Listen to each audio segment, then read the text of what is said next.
no sign of a missing Fort Worth woman who vanished from a Plano parking garage. That was the last time she was seen. Plano police believe she was abducted and murdered. Following the footage, the case of Christina Morris was, however, a difficult one for the detectives, who were left with no clues or evidence. Well, join us in the twisted case of Christina Morris. This is Solved Files, a place where crime stories are being brought to your doorstep. What are you waiting for? Just hit the subscribe button for more fascinating and suspense-filled crime stories. Now, let's get back into this story and uncover this mystery. Christina Morris, a young woman of 23 years old, was discovered in North Texas in August of 2014. She simply enjoyed being around people and making friends when she was younger. She lived mostly with her dad, stepmother Anna, and brothers after her parents separated when she was young, although she also saw her mother Johnny, who referred to her as the love of her life. Christina's family grew when Johnny wed Ronnie again, her stepfather. Everyone was so close, according to her, that it was like having two moms and two dads. She began working for an online dating service after obtaining her marketing degree, and she received word that she might begin working in the photography department. She had an intense passion for design and photography, so this was an exciting next step. Nevertheless, Christina and 23-year-old Hunter Foster had been dating for a year, having known one another since 7th grade. He was an aspiring actor and model who lived in New York, so it was a long-distance relationship, but he was back in Texas, and they had moved into a Fort Worth apartment together. It was difficult for the pair to live apart after years of long-distance dating, and they had certainly experienced their fair share of ups and downs. Christina was constantly working, but Hunter was unemployed and always liked parties. She felt a great deal of pressure to stand by them both. Labor Day weekend began on August 29, 2014, and people wanted to spend their time partying and hosting parties with friends. Christina was no different. After a disagreement with Hunter that day, Christina decided that she would not allow this problem to ruin her evening, and so she needed to distract herself. She embarked on a 45-minute journey from Fort Worth to Plano to catch up with some former high school friends for a reunion. The first group met at Paulina Petrosky's apartment, and by 11 p.m., they were enjoying beverages in a neighborhood known as the Shops at Legacy. However, at 11:35 p.m., Christina, Paulina, Sabrina, and Enrique Arochi were all seen on camera strolling down a street. They went back to Paulina's flat with a few more schoolmates when the final drink call went out. While several at the party claimed that everyone was rather inebriated, Christina just had a few drinks in case she chose to take a car home. The argument with Hunter had also left her feeling a little dejected, and her mood fluctuate greatly. Christina texted Hunter at 2:12 a.m. to ask him to come get her since she couldn't find her keys. However, Hunter had not received her message because he was out drinking with friends in downtown Dallas. She tried sending him multiple messages because she was upset that she couldn't reach him, but he didn't respond. She considered staying at Paulina's, but decided against it when she found the car keys. Nevertheless, she wanted to see Hunter and make things right. She sent Hunter another text. I'm sorry. Why can't you talk to me? Good night. I hope you're okay because I'm not. My phone's dead," as her battery was running low. She then walked away from Paulina and toward her car. It was just past 4 a.m., and the night was officially gone for everyone. Although everyone was texting each other to make sure everyone made it home safely, Christina was not responding to any messages, and her phone was going straight to voicemail. That day, she was supposed to work, so perhaps she was still sleeping or getting ready, but Christina failed to show up for her shift. After a few more days, she had skipped 2 work shifts. Her mother Johnny also hadn't heard anything either. She called both her ex-husband, Mark, and Hunter, who didn't respond. On September 2nd, around 11 p.m., a report on a missing person was submitted. I'm trying to report a missing person, so my daughter. She hasn't shown up from work. I'm just finding out about this. Everybody's freaking out. Does she own a vehicle? Yes. A 2001 Toyota Celica. She was last seen in Plano. She lives in Fort Worth. Paulina told the detectives where Christina had left her car that evening when they arrived at her apartment. Her car was surprisingly still there when they arrived at the parking lots, parked on the first floor and still locked. Upon opening it at around midnight, Mark and Anna discovered that neither her bag nor phone were inside. Nothing seemed to have been dumped on the ground. Her car doors hadn't been pushed open, and there didn't seem to be any indications of a struggle nearby. Something had happened to her on the way, for she had most definitely not made it to her car that evening. Paulina said to the police that she saw Christina and Enrique Arochi leave her flat, but she was clueless about what transpired next. When they questioned her about what she knew about Enrique, her response was brief. Paulina, on the other hand, had only known Enrique for a few months before that, and their only connection to him was that they attended the same school. Other than that, they had never really spoken, so all they knew about him was his face. The detectives went over to Enrique to ask him a few questions about what happened that night. Sadly, though, his recollection was unclear. That was all he could recall having that night: 10 shots, 5 or 6 bears, some Adderall, and marijuana. He mentioned that he had only exchanged a few words with Christina during the evening. He claimed that although they left the flat together, they parted ways when they got to the end of the building, with her going off by herself on a different route. Though he was unaware of their conversation, Enrique recalled hearing her raise her voice when she was on the phone with someone. She had been battling with Hunter all day. Hunter said to the detective that he thought she went to her parents' place, or perhaps had been picked up for DUI when she didn't return home. He said that he was generally just preoccupied with other things, but it appears that he misplaced his phone when he was gone. However, according to a record, Enrique called Hunter at 3:50 a.m. from his cell phone. It appeared Christina was attempting to reach him as well through Enrique's phone. When the detectives asked Hunter for his phone to go through it, he bluntly refused, saying he would prefer to leave the station if he was allowed to. How can your girlfriend be missing and you feel nothing about it? Or does Hunter know anything about Christina's disappearance? Although they thought it was a strange response given that his year-long partner had vanished under rather serious circumstances, they also reasoned that since they had been fighting, it was conceivable he was simply wanting to give her some space. In the days that followed, it was also shown that Hunter had not been in the vicinity of the Plano region at all, utilizing information from the bank and cell phone pings. He refused to give over his phone, which would have been part of his alibi until it was later discovered that he had sold cocaine to an undercover federal agent in downtown Dallas. The police had now returned to the beginning and had gone around to speak with Enrique Arochi and the others at the party. Enrique hadn't given Christina any attention that night. The two of them had hardly spoken anything as he got caught up in watching Sabrina, the fourth and last person captured on camera at 11:30 p.m., make her way to the bar. Enrique wanted to sit next to Sabrina in Paulina's apartment, so he refused to move from his seat. When she declined, he became furious. At that point, he began preparing to go, following Christina as she departed. CCTV footage that captured Christina and Enrique strolling together served as more confirmation of this. First, they were walking toward the parking lot from just outside a bank, and then they were entering the parking area. CCTV footage doesn't usually capture the entire scene, but authorities were certain that she appeared to be strolling alongside Enrique voluntarily, at times even following him, and that she wasn't under any kind of duress. Sadly, nothing else was recorded by the interior cameras pointed at Christina's car. They were only triggered by motion. Nothing until 3 minutes later, when a different camera captured Enrique's vehicle leaving. Christina's car was never seen moving, and she never departed on foot. She could only have escaped that building in someone else's vehicle. Hence, the only possible conclusion is that she did so in Enrique's car. It was established that the other vehicle seen pulling out of the parking lot at the same time was an Uber driver trying to find his customer. Following more cameras and phone pings, they were able to account for both the driver and the passenger, whom they confidently ruled out. They invited Enrique back to the station after watching this footage.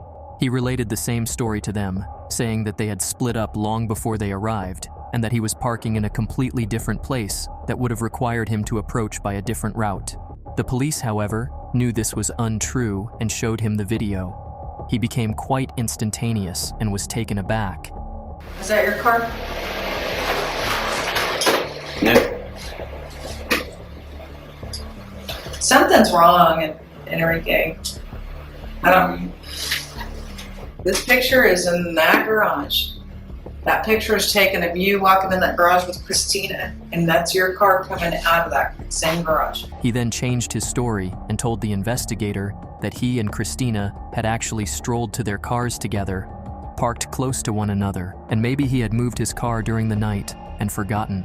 You guys parked there To the my other? car and she went her way. That's all I can tell you. I don't really pay attention to where people go usually.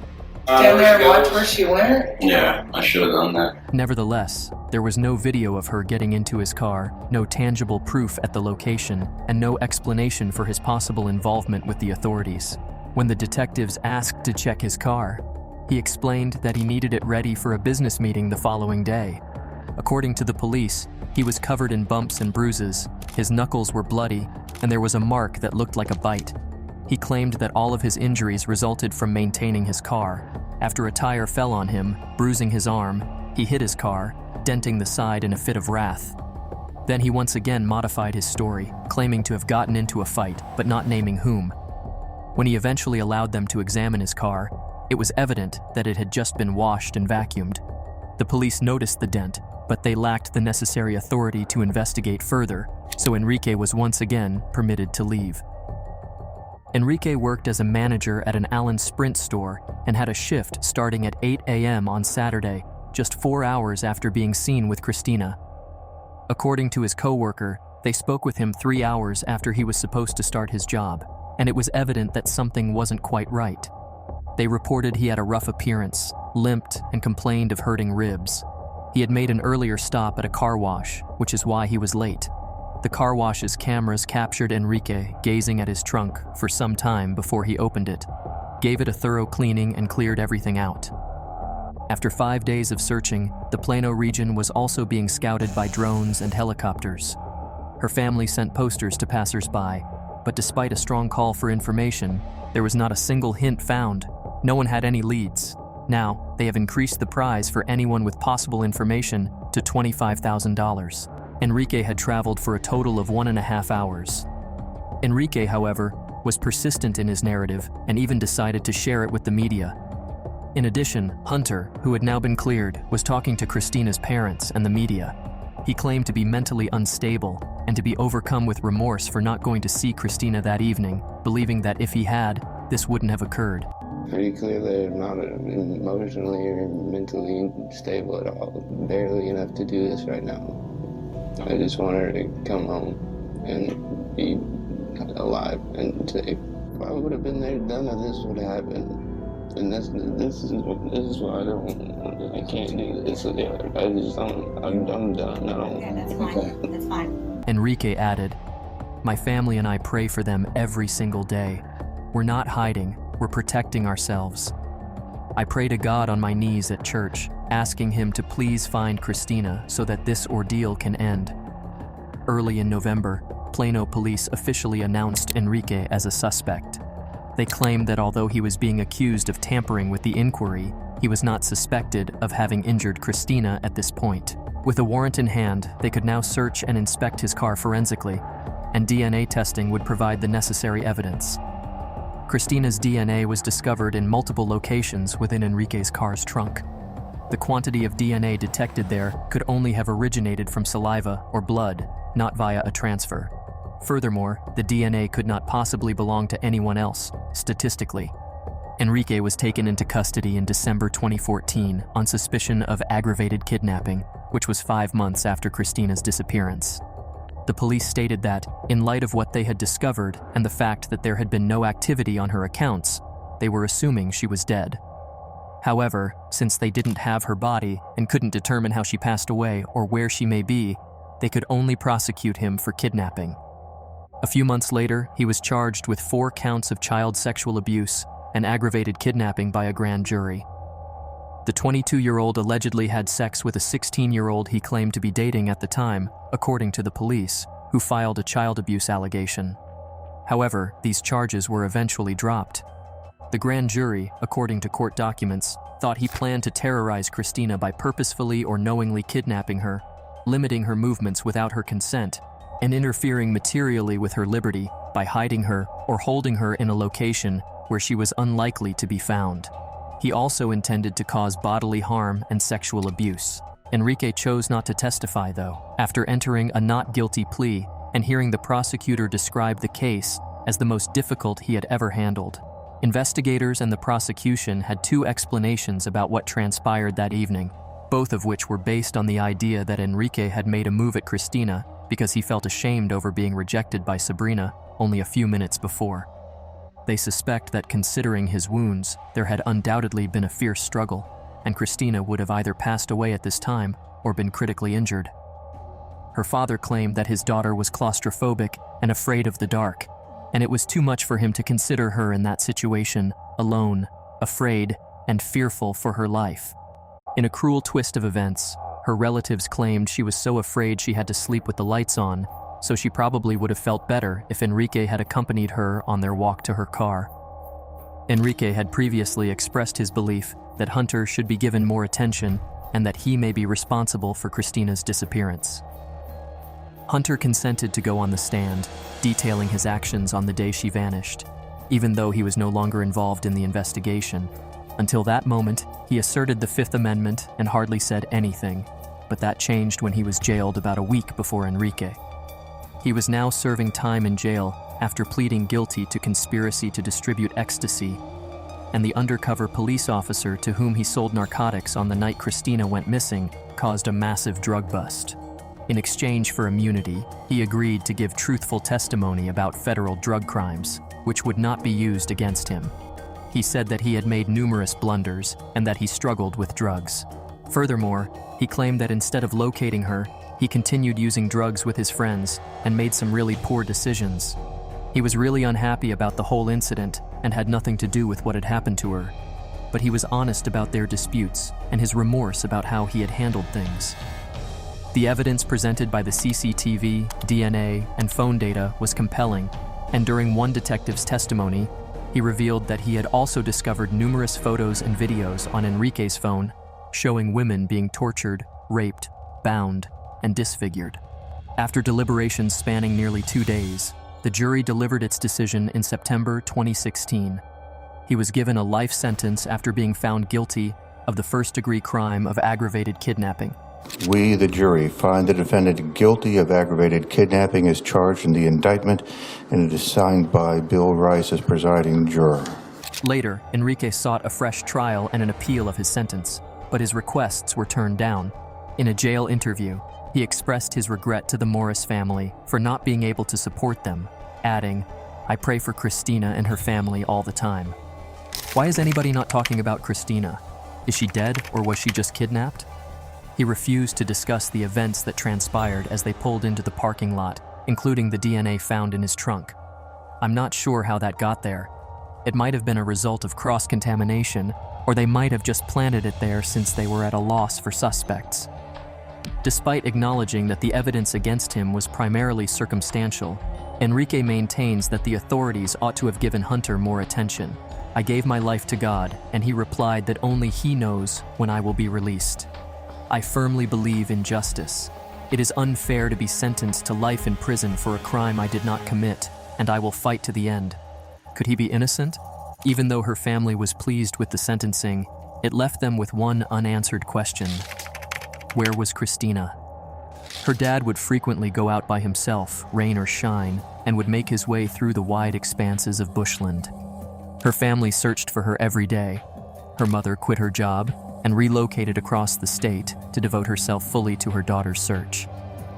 Christina's family thought she was alive and probably being held against her will somewhere, even if the police thought she was dead. Johnny, her mother, continued to write to her every day, leaving voicemails and communicating with her on Facebook, sharing all of her emotions.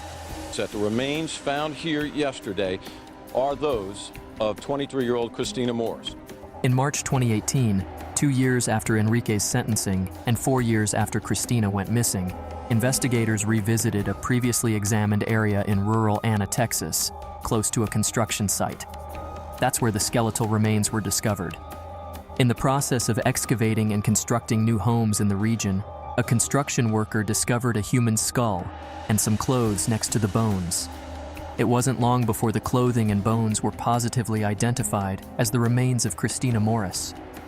However, it was hard to figure out how she had died 4 years later. Even though they had located her, Enrique had not yet been charged with anything else. It appears that he was already serving a life sentence, and nothing will change that, even if he is found guilty of murder at a new trial. This is indeed a sad case, and nobody could tell the actual killer of Christina. What do you think about the case? Do you think the punishment was a fair one? Share your thoughts in the comments section below. You can also check out our previous video. Even the FBI couldn't believe such a twist. One of the craziest cases ever.